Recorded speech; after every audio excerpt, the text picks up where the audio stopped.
Mulai. Assalamualaikum warahmatullahi wabarakatuh. Waalaikumsalam. Selamat siang semua.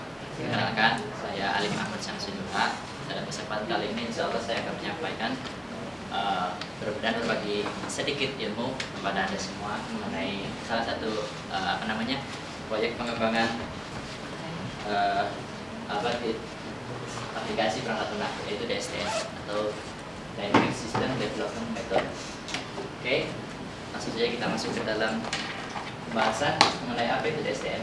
DSDM sendiri merupakan intinya dari Dynamic System Development Method yang merupakan salah satu anak turunan atau pengembangan dari Agile Development, di mana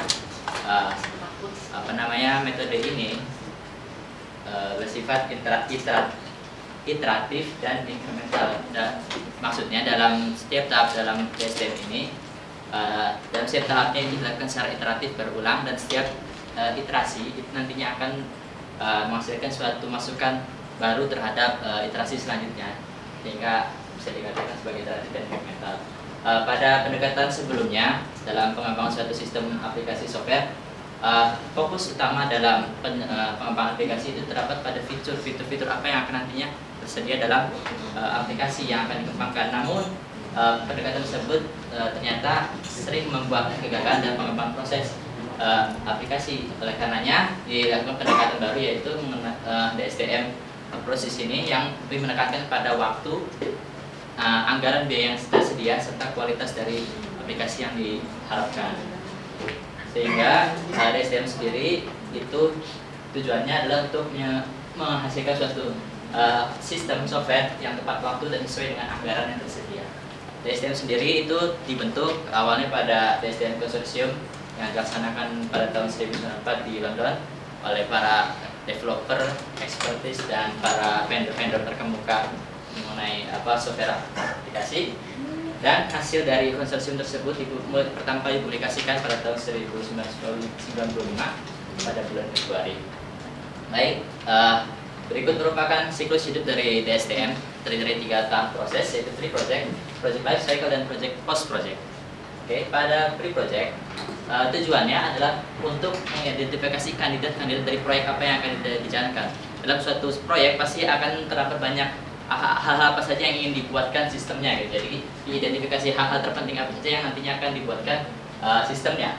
Setelah itu realisasi pendanaan proyek. Jadi dananya harus ditetapkan seberapa kesediaannya, dan juga memastikan komitmen proyek itu komitmen dari pihak-pihak top manajemen, dari pihak developer dan sebagainya, untuk tidak untuk tidak berubah nanti pada akhirnya.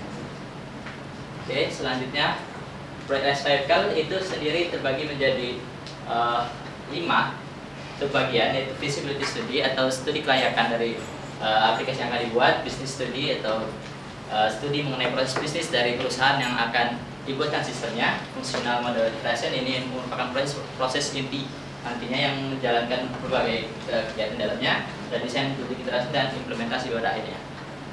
Oke, pada proses studi kelayakan, kelayakan proyek itu akan diperiksa dan diuji satu persatu dengan menggunakan alat bantu berupa suatu pertanyaan question, seperti contohnya apakah proyek ini cocok untuk kita selesaikan dengan DSDM atau dengan metode-metode yang lain, atau juga dapatkah proyek ini memenuhi kebutuhan bisnis yang diharapkan oleh pemangku kepentingan.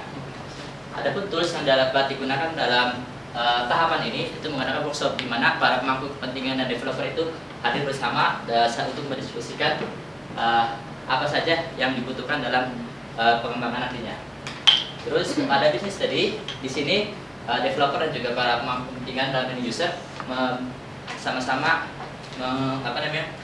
merumuskan proses bisnis yang terjadi dalam perusahaan tersebut. Juga kelompok-kelompok yang terlibat, usernya siapa saja dan sebagainya, kebutuhan keinginan masing-masing user.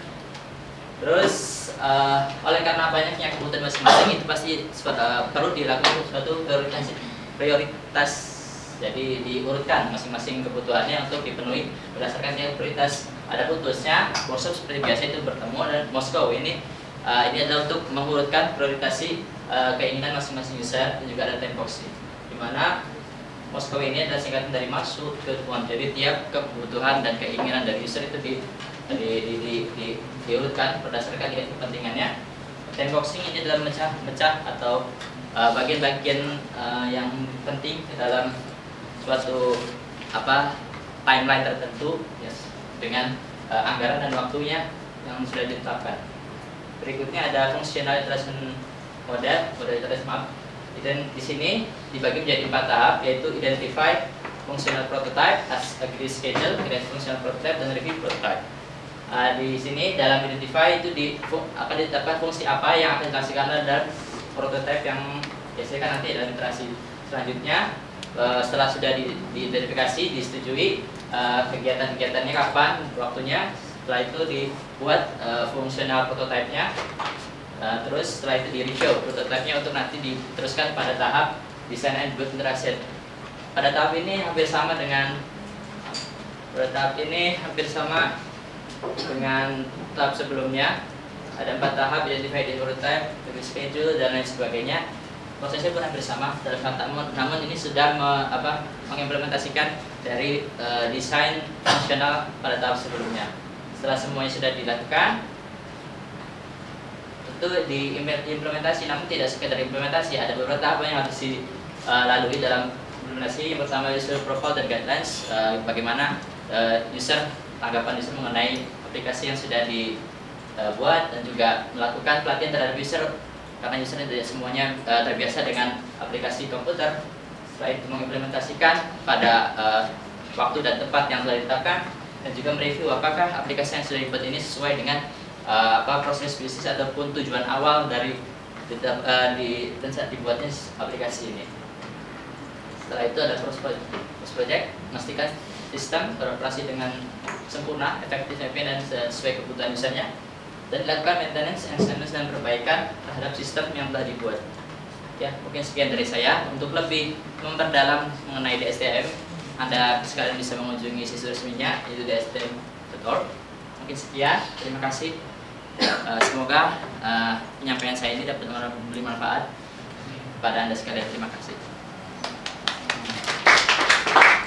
Ya, terima kasih. Ya. Kenapa? Lewat 10 menit ya?